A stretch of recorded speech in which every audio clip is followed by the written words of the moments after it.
Indiana Jones. It's a podcast about Indiana Jones. Every movie, 1 minute at a time. The Indiana Jones Minute. Welcome back to the Indiana Jones Minute. This is the podcast where we find our way through Indiana Jones and the Last Crusade 1, or is it 3, or 7, or 10 minutes at a time. Who can possibly make sense of this amazingly intricate and complex puzzle that lies before us involving Roman numerals? I know I'm at a complete loss, but I'm Pete Mummert. I got it all figured out. I'm Tom Taylor. I'm Jerry Porter. And we're joined one more time by a guy who has everything figured out, the legendary Jamie Binning, creator of the amazing Filmumentaries. Welcome back, Jamie. Too kind. Thank you. Yeah. I absolutely love your work and love having you on the show. And today we're talking about Minute 28. Minute 28 begins with Elsa telling Indy and Marcus that they are literally walking on holy ground, and it ends with Elsa fearing that she might be losing her eyesight. Why is the library closing in the middle of the day? We see them walk in and it's bright, beautiful blue sky, sunshine, and she's like, oh, the library's going to close in a minute. I'll see if we can stay a little bit longer. It's a Wednesday. Yeah. Maybe. I was wondering that, if it's like some weird like Wednesday or Sunday or something. Yeah. This has got to be, it's got to be the summer solstice because Donovan was wearing a tuxedo and it was still light. It's got to be the longest day of the year. Or maybe she's just trying to brag that she is pull. Oh, it's like the library's not closing. No, it's like the library's closing in 5 hours. I'll see if we can stay a little longer. Yeah, and I think it's clear that she just made that up because we'll see, like in a minute, that there's another lady still sitting there reading her books in the library. So I don't either it's not closed or everybody's got pull. Like anybody can say, "Hey, I'm going to stick around for a while." Well, maybe she's doing one of those like I'm going to give them 2 minutes here so that they can put this little puzzle piece together that I already know. Could be. Yeah. Mm-hmm. Yeah. That makes sense. I like how they're tying in the sacking of Byzantium. Yeah. But I thought, it's weird. It's like the siege of Constantinople happened in 1204, which was the Fourth Crusade.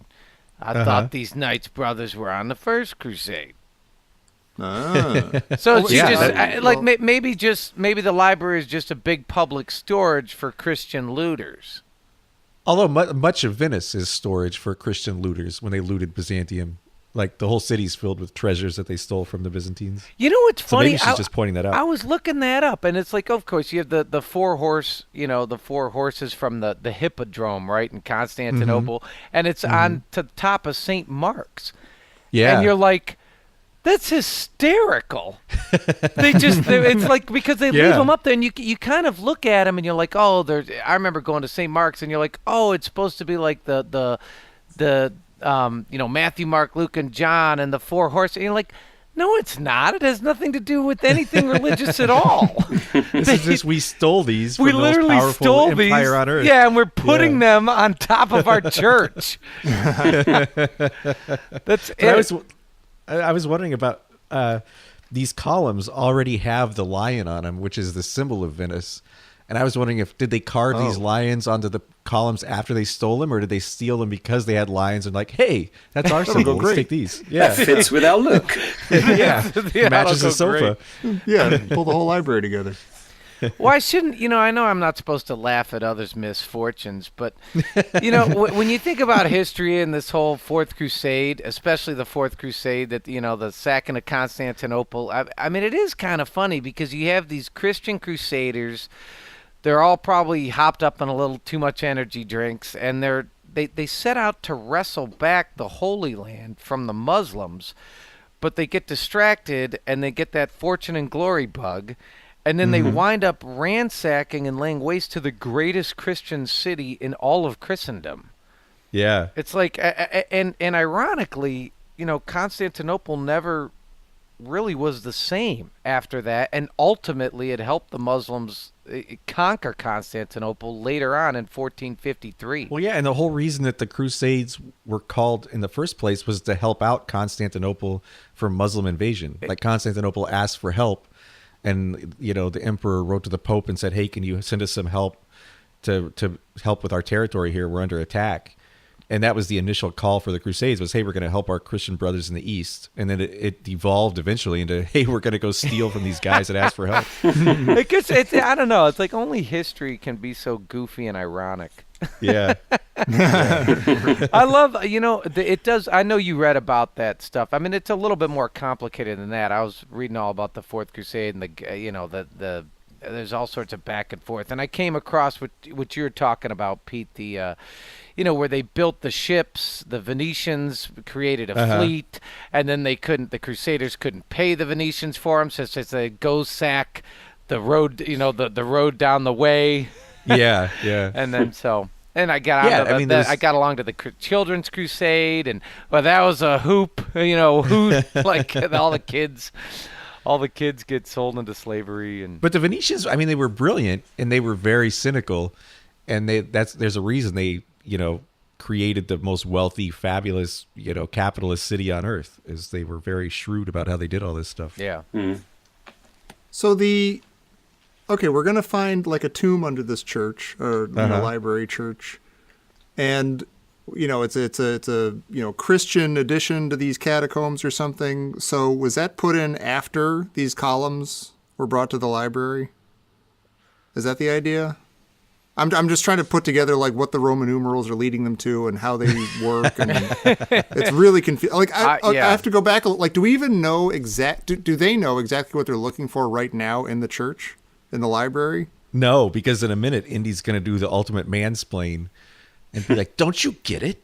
Yeah, yeah. But I mean, okay, so I'm trying to remember what Donovan. Like, what about what did Donovan say about Venice, Italy? Like, what was the significance of Venice, Italy, when Donovan was talking? He just says that it's in the knight's tomb. They believe. Okay, so they're looking for a knight's tomb in Venice, Italy. Yeah. Okay. Do we know? I don't want to even ask. Do we know why the knight is there? This is one of the three brothers, we don't right? know. Or is it? Well, we don't. We're assuming it is, but I mean, obviously, we're going to get into lots of craziness here. But there's no possible way there's going to be a catacomb underneath Venice. I mean, Venice is built on a lagoon, on mud flats. Yeah. It's true. There's absolutely nothing underground anywhere in Venice. So that's a big red flag. Venice right there. is underground. That's a problem. Yeah. And Venice is sinking. And if you've ever been to Venice, totally, like you'll notice these platforms all over the city that they put out when the whole city floods, and so they have to put out these platforms that you can walk on to stay dry. Yeah. So not only would there be no basement, I mean, even the ground floor of places floods. It's all just very I mean, wasn't the whole point like the knight was going to France? Remember, he was returning to France. He went home to France. Yeah. So that's why I was asking earlier. How did he end up back in Venice? So the knight they find is supposedly the knight who told the story to the friar, and he put it in the book, and there's a tomb marker. Okay, I guess doesn't make any more sense to me, but okay. No, it doesn't. And neither did like these Roman numerals mean absolutely nothing. No, unless it's 3 + 7 = 10. Maybe that's what they mean. Whoa! But literally, this entire puzzle is just look for an X and bash it's just numbers. through it. Yeah, it is. It's just the X. Nothing. The 3 and the 7 don't mean anything at all. They don't like triangulate or anything. No. It's not like you find the 3 and that leads to a 7. Like, because they're in different orders on the wall as they are on the floor, and then when you look at that scrap of paper, they're in a different order too. Yeah. It's like he was trying to figure something. He was trying to find. Like he was close to figuring it out. He didn't know what he was doing. I don't think. Right, and like in the stained glass window, is that are those Roman numerals? Like whoever made that window, were they? Like they didn't even know about the columns, I guess, when they made that, or maybe they did. Maybe the window was made after the columns were brought in. So it's very, very super vague. It's a very elaborate set of clues to give somebody to find something you don't want found. Yeah. But I mean, I guess to their credit, they made it completely unfigure-outable. Yeah, because it doesn't make any anything. sense. Yeah. Until you find a big X, you're like, oh, okay, I guess I'll break that. Yeah, it doesn't. I don't know, but there is a moment here where maybe we get some redemption for Marcus, Jer. I'm all my mother's ears. When Elsa walks away, she says, when she says the library's closing, I'll arrange for us to stay a little bit longer. Marcus stares after her, and exactly what's going through my head is Marcus is watching her and saying, 5 years ago, I'd have gone after her myself.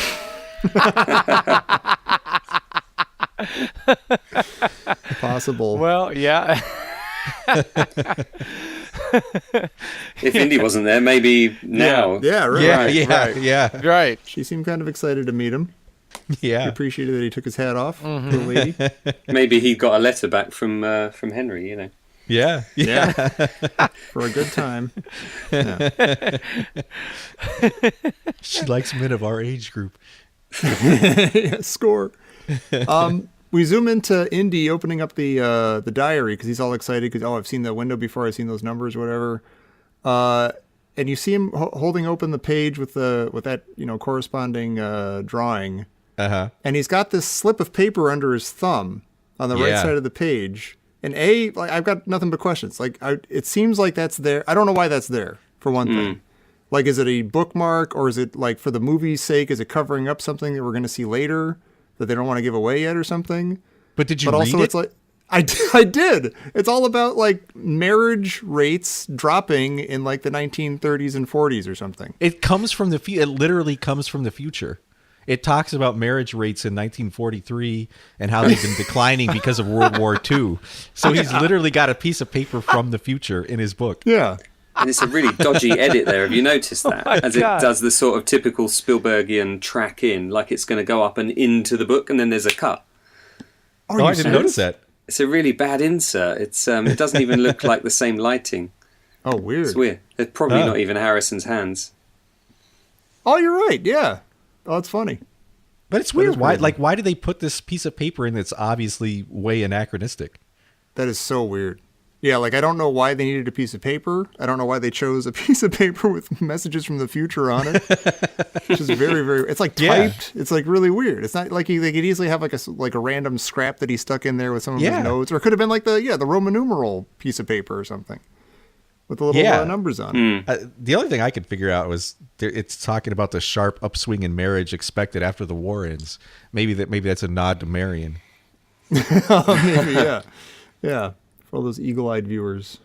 And speaking of eagle-eyed viewers, what happened to Indy's hat?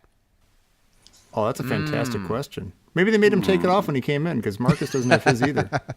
They forced some respect on him. Yeah, because it's holy ground. Yeah. Oh, in which case, when does he get his hat back? Yeah. Because he goes from here to like a boat chase to like a thing. Yeah. And they're not carrying. He's not carrying it. Yeah. It's kind of like when he was in the Well of the Souls and he had or in the map room, and his hat disappeared. Yeah. The man with the hat is back, and he doesn't even give a crap about it. Yeah. So even he knows he's not just the hat. If Indy's dad drew the window in his diary, is that because he saw the window in person? Like he disappeared in that library, right? So is that the last thing he drew before he sent the diary to Indy? No, because he drew that picture. He was drawing that when he was in Utah, right? Utah at the beginning when Indy was running in with the Cross of Cortez, where he should have been at Indy's baseball game. Yeah. So I'm saying for 26 years, he's known about this stained glass window in Venice. Yeah. And so is he just finally made it here? Or is he just this whole time he's trying to figure out what 3, 7, and 10 mean? The only thing he's covering up with that piece of paper is the badly drawn lion that we've seen on the aeroplane as well. Oh, right. Yeah. Boy, that's weird. It is quite badly drawn. Maybe they just decided to cover it up. Yeah. None of that makes any sense at all. Yeah. But again, like I said a while ago, like they at least breeze through this stuff. Yeah. So like you don't have a minute to be like, oh, this doesn't make a lick of sense. No, it never occurred to me until we started doing this that this puzzle makes no sense at all. Yeah. Like it's just goofy. You're just sort of glazed over. You're almost playing catch up, aren't you? Like they've made it sort of general enough and yet specific enough that you kind of get. Yeah. You get sort of at the same time you're baffled. You also don't care. Right. He said clue and he said marker and he said number. So like like it sounds like they know what they're talking about. Yeah, I think he said Roman. Yeah. Something with archaeology. Yeah. Why do you think that Indy hides the diary? Is he taking Donovan's words to heart and not trusting anybody? That's basically what he says to Yeah. Marcus. Yeah, like we don't quite know what her deal is. But then when Elsa comes back, Yeah. Then Brody Marcus just says, explains exactly. She's like, "Did you find No, anything?" you know what? I don't get that. Okay. That freaks me. That always used to freak me out. But I think that he's not like Marcus, shut up. We just said we weren't going to say anything. But he doesn't say anything about the diary. I think Indy. The only thing that Indy wanted to keep from her was that he has the diary. So was that? But it sounds like that was a. So it was a bit of a smokescreen that Marcus was throwing up that actually happens to be the clue. Or is he still, they're still all working together. I guess they're just hiding the diary. well, if we don't like, she doesn't know about the diary giving like specific advice on how to Right. get through later possible booby traps. Yeah. So maybe they're like, well, we'll have her help. We'll help her, and maybe she can help us in the short term. I mean, like, if we're assuming, well, we don't know. I mean, Indy's dad disappeared, but we talked about him getting walloped over the head with a piece of paper in his hand or whatever. You know, where did she get? You're like, when did he send Indy the diary? Like 5 minutes? I mean, did they beat him a really over good his question. head at the post office? yeah. Well, the library Like- closes early to become a post office.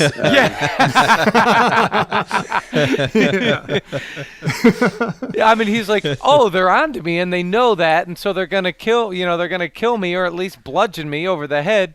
Yes, if I could send this to. well, maybe Maybe that's why he actually, was writing on a random scrap of paper because he doesn't have his diary. well, that anymore. might He'd actually make already mailed it. sense because she talks in her sleep, and so he finds out she's a Nazi, and then he mails the diary. Yeah. But she knew he had a diary, and now when they beat him up, she's like, "Hey, his diary's gone."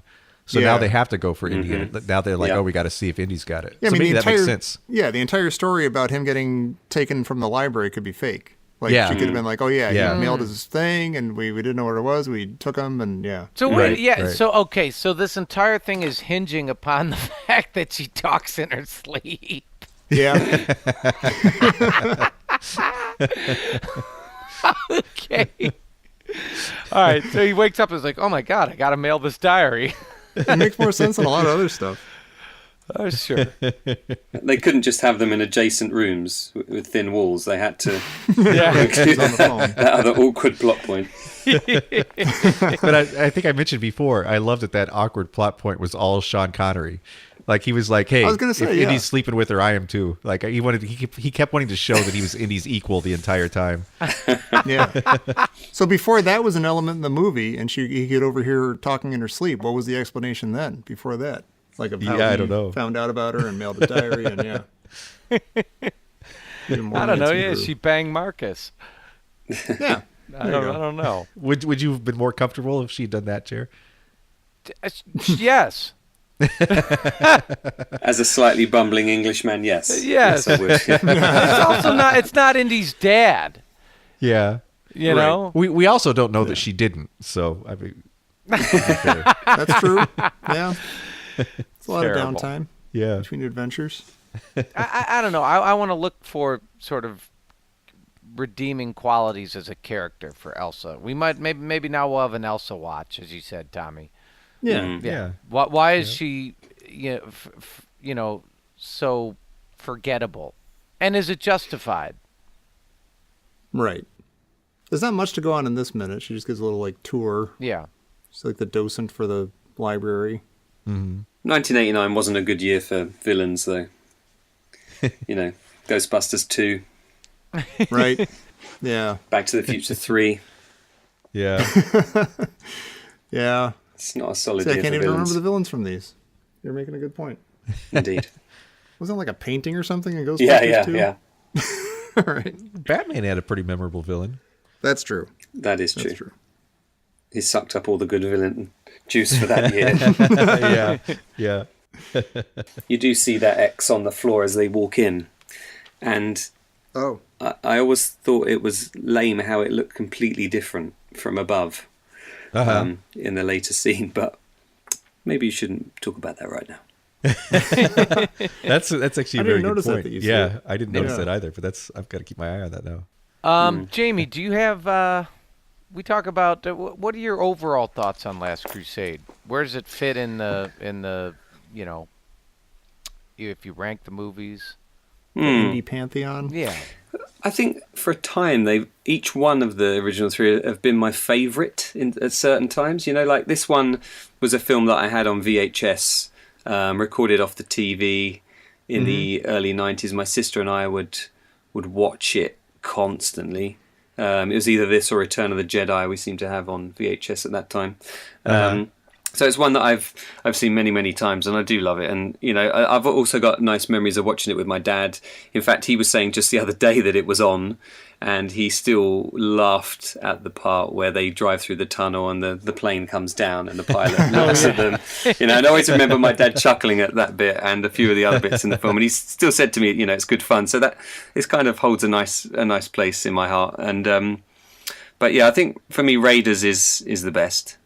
Yeah. Sure. This is probably a second based on just that affection I have for it, with watching it with my family, and Temple of Doom, you know, very closely behind there.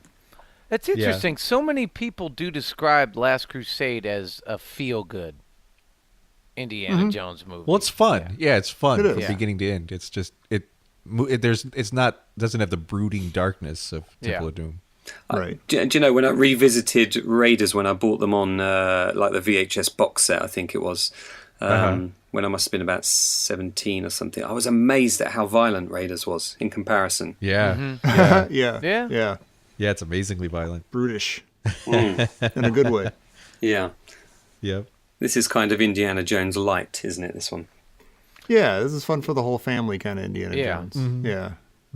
Although it Which does used to have be Raiders. some violent moments. Sure. Maybe maybe that's why I get a little splenetic or bilious or a little angry. Maybe I guess what I want from my Indiana Jones is a little bit more edgy. A little bit more edge. Yeah, I think that's probably why we're on the third installment now, and with everything, I have a panoramic view now of what's going on, and I guess maybe that's why Raiders is my favorite, and I'm always going, how come it can't be Raiders? You know. Yeah. Yeah. It sounds like you prefer like some kids being sold into slavery, or want to talk edgy. Yeah. Well, that one really, the biggest issues were they kind of just didn't know what they were doing in Temple of Doom. They had like 3 or 4 different plot lines and the love interest, and it just didn't really add up at the end. But And Spielberg himself kind of of course. admitted that and said that's why he wanted to pull things back in and make it tight for Last Crusade. They're all kind of products of their time as well, aren't they, these films? You know, you've got that kind of blast into the 80s. What should we do? Something, you know, new and fresh, yet pointing to the serials of old. And then you've got the bloated, unnecessary mid-80s. and then this time it feels a little bit tired. And the gags, they're all right, you know, but they're kind of they're scraping the barrel a bit, aren't they? I mean, I think even on one of the making-ofs for this, I think Spielberg says we're running out of stories for these films, or we're running out of bits for these films. And what's interesting, they're also products of, I think, or certainly influenced by the previous one. You know, and how, you know, because of some of the, you know, how people felt about Temple of Doom, well, they brought it back to, you know, the comfort zone with Last Crusade. Well, there are parts of this that play almost like a late 80s sitcom where they're having a flashback to something from the first season. We're like, hey, remember when we did this? Right. And it just feels like they're nodding constantly. Hey, remember when this happened in Raiders? Remember this? You guys remember Salo, right? Oh, yeah. It's like when the Fonz comes in. Solid just pauses for a second. Yeah. Winks at the camera. A couple of years ago, I did put this film on for my kids because they've not really seen Indiana Jones, you know. And I thought this is a sort of nice, accessible family one. And within about 25, 30 minutes, I was cringing a little bit. Maybe it was these very minutes that we've been talking about, actually. Yeah. I just remember looking at my kids' faces, and they're like, you know, their top lip was kind of snarling at the TV, like, what the hell is this? Well, hey. Oh, hey. This just in from Professor Christy Porter. How does Marcus know Indy's dad? From from before. They've known each other since time began, according to Marcus. Yeah. Maybe they grew up together. Right. Although Marcus there. isn't Scottish, so I don't know. I mean, Are we to like assume assume that Indy got the job through a nice little bit of nepotism somewhere Yeah. down the line? Yeah. Oh, maybe, yeah. Like, Yeah. did they? It's like it. I mean, is Marcus a professor, or was he a professor? Maybe. Well, that's why I'm wondering, did Indy's dad kind of send Marcus to keep an eye on Indy later in life? Like, is he kind of, or is basically his dad just saying, hey, can you give Indy, my no good kid, a job? Yeah, maybe. I always think Oh, about pals. Marcus, British guy. He's got the British Museum in London with some of the most amazing archaeological finds and stolen items in the world. And he's thinking, this is all well and good, but I'm going where the funding is. I'm going to go to the States. Right. You haven't really made it in museuming until you make it in the States. Yeah. Well, especially in the 30s, though, if you showed up in the States with a British accent, you could write your own paycheck when it came to academia. Hey, I did well in Austin 5 years ago. Yep, you're either brilliant or you're a villain, or both. So, well, Jamie, thanks again for joining us. I love always when we have you on. And could maybe one more time you remind people where to find your awesome filmumentaries? Sure, thank you as well for having me. It's always good fun chatting to you guys. But yeah, people can find my stuff. Another place is filmumentaries.com, my website. I should update it more often, but the Facebook page is probably the best place to look for things. I'll come across a few videos. In fact, came across one today that I hadn't seen of some private camcorder footage shot by Spielberg on this very film I had not seen before. So yeah, I think I posted that on there earlier. So I'm always finding these little tidbits around and about, and sharing the love. Yeah, those are fun. Oh, that one's got a little bit of a creepy moment in it, but yeah, those are Yeah, nice fun. it is a bit creepy. There's a couple of creepy moments in it. Yeah. But Jamie is definitely never creepy, and I think we can all agree that he's always a 5-star guest. And if you're listening and you would like to express some 5-star enthusiasm, we would love it if you could leave us a review in iTunes. Maybe, or if you can maybe just tell a friend about the show, that always helps us. If you hate the show, maybe tell an enemy about the show. But either way, we'd be thrilled if you tell somebody and maybe leave us a review. And we would guys also are be so thrilled. slick now. I remember when I used to be into you back in the old days when you were rough and ready. You're like the last Crusade. Yeah, you can You were find like it on- Raiders back then. There's something called iTunes, I think. And if you go on there, you can find the show. You can, if our show's on Friendster.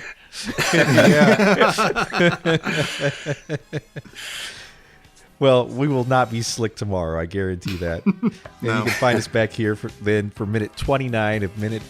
See, I'm all flustered. See, you lost it. You lost me. We'll be back tomorrow for minute 29 of Indiana Jones and the Last Crusade here on the Indiana Jones Minute. The Children's Crusade, they all got sold into slavery. Never returned. Is that the Schoolhouse Rock one about the Children's Crusade? You know what? I went down the rabbit hole on the Children's Crusade. I watched like 4 hours on it. It was all sorts of fascinating awesome. stuff. Now, some of them, I mean, to be fair, some of them said, and it was really interesting, they said they didn't get sold into slavery. They just didn't want to return to France and Germany. They just stayed and, they got regular-ass jobs in the south of Italy. Better weather. Imagine, you're 12 years old, you get away from your parents. Yeah. I'm going to do this myself. Yeah, better than camp.